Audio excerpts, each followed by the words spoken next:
Friends, நான் உங்களோட மினிசாய். இன்னைக்கு நான் உங்களுக்கு டென்சிட்டி பற்றி சொல்ல போகிறேன். சாரி, ஆமாம் டென்சிட்டி பற்றி தான் சொல்ல போகிறேன். இப்போ பாருங்க, இப்போ டென்சிட்டிக்கு நான் என்ன செஞ்சுருக்கேன்னா தண்ணி போட்டேன், அதுக்கப்புறம் ஆயில் போட்டேன். இந்த தண்ணியும் ஆயிலும் மிக்ஸே ஆகலை. அது எப்படி ஆயில் மட்டும் தண்ணிக்கு மேலே ஃப்ளோட் ஆகுது. இப்போ இது பார்த்தீங்கன்னா தண்ணி தான், அதில் பச்சை கலரில் இது ஃபுட் கலர் போட்டேன். ஆனால் அந்த ஃபுட் கலரும் போய் ஆயிலோட மிக்ஸ் ஆகாமல் தண்ணியில் தான் மிக்ஸ் ஆச்சு. அது ஏன்னு பார்க்கலாம். இப்போ இது ஆயில் அதுக்கு லெஸ் டென்சிட்டியாக இருக்கிறதுனால, அது வாட்டர் ஹை டென்சிட்டியாக இருக்கிறதுனால வாட்டர் மேலே ஃப்ளோட் ஆகுது. அதுவே நம்ம இந்த ஃபுட் கலர் போடையில அதுவும் ஆயிலை விட ஹை டென்சிட்டியாக இருக்கிறதுனால தான் அது போய் தண்ணியோட போய் மிக்ஸ் ஆகி தண்ணியை இந்த க்ரீன் கலரில் ஆக்கிடுச்சு. என்ன செய்யப்படுது தெரியுமா? இங்கே GNOன்னு சொல்லிட்டு ஒரு இது வச்சிருக்கேன், அசிடிட்டி பவுடர். இந்த அசிடிட்டி பவுடரை நான் போட போகிறேன். என்ன நடக்குதுன்னு மட்டும் பாருங்க.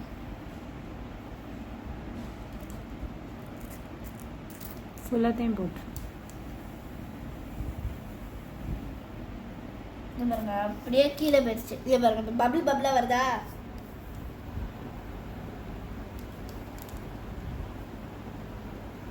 இப்போ ஏன் இந்த அசிடிட்டி பவுடர் கீழே போச்சு? ஏன்னா அதுவும் ஹைடென்ஸ் தான்.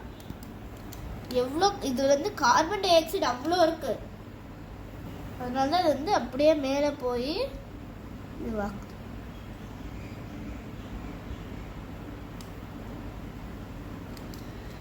சரி,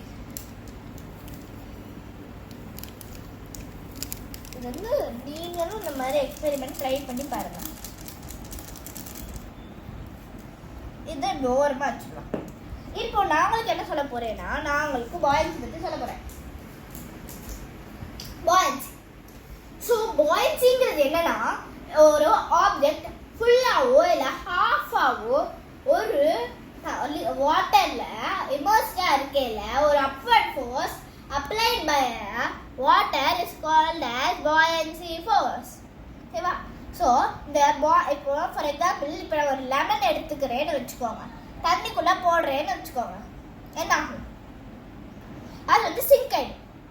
அப்போ நான் எப்படி ஃப்ளோட் ஆக வைக்கிறது? நான் அப்போ எனக்கு ஒரு டவுட்டு. நம்ம சிங்க் ஆயிடுச்சுன்னா பாயின்ஸ் ஃபோர்ஸ் என்ன ஆக்ட் ஆகலையே? எல்லாத்து மேலேயும் பாயின்ஸ் ஃபோர்ஸ் ஆக்ட் ஆகும். ஆனால் லெமன்ல மட்டும் ஆக்ட் ஆகாதா? அதுவே நான் அயன் டாட் போடுறேன், அதுவும் சிங்க் ஆகிடும், ஆக்ட் ஆகாதா? எப்படி? ஏன்னா நமக்கு பாயின்சி ஃபோர்ஸ் வாட்டரோட டென்சிட்டியை விட ரொம்ப ஹையான டென்சிட்டியில் இருக்கையில அது சிங்க் ஆகிடும். அப்போ நான் லெமன் போட்டேன் இல்லையா, அது சிங்க் ஆயிடுச்சு இல்லையா? இப்போ அதில் நான் சால்ட் போடுறேன்னு வச்சுக்கோங்க, அது ஃப்ளோட் ஆகும். எப்படி?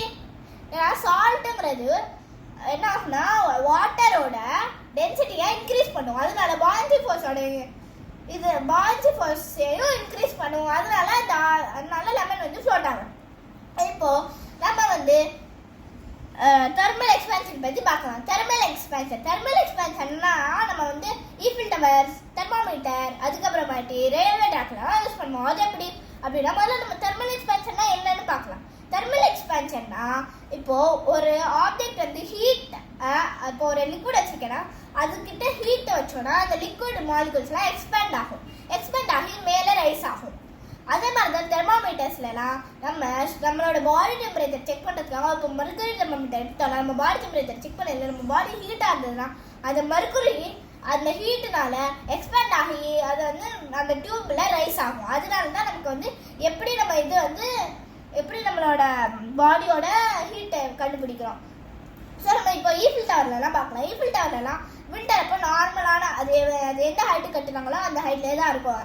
அயன் எக்ஸ்பேண்ட் ஆகும், அயன் கூட எக்ஸ்பேண்ட் ஆகும். சம்மர் சீசன் அப்போ 5.9 inches எக்ஸ்பேண்ட் ஆகும் அது மேலே. இப்போ அதே மாதிரி தான் ரயில்வே ட்ராக்லாம் ஒரு ராட்லேருந்து இன்னொரு ராடுக்கு கொஞ்சம் கேப் வச்சுருப்பாங்க. அது சம்மர் சீசன் அப்போ அது எக்ஸ்பேண்ட் ஆகி அந்த கேப்பை ஃபில் பண்ணிடும். தேங்க்யூ. டென்சிட்டியோட ரியல் டைம் அப்ளிகேஷன், பாயின்ஸியோட ரியல் டைம் அப்ளிகேஷன். டென்சிட்டி என்ன எதில் யூஸ் டென்சிட்டிக்கு ஒரு ஃபார்முலா இருக்குது. Density is equal to mass by volume. இதெல்லாம் நமக்கு போட்டெல்லாம் யூஸ் பண்ணுறோம். நம்ம பாயின்சி சைடு நம்ம போட்டுக்கு தான் யூஸ் பண்ணுறோம். டென்சிட்டி அண்ட் பாயின்சி நம்ம போட்டுக்கு யூஸ் பண்ணுறோம். தேங்க்யூ.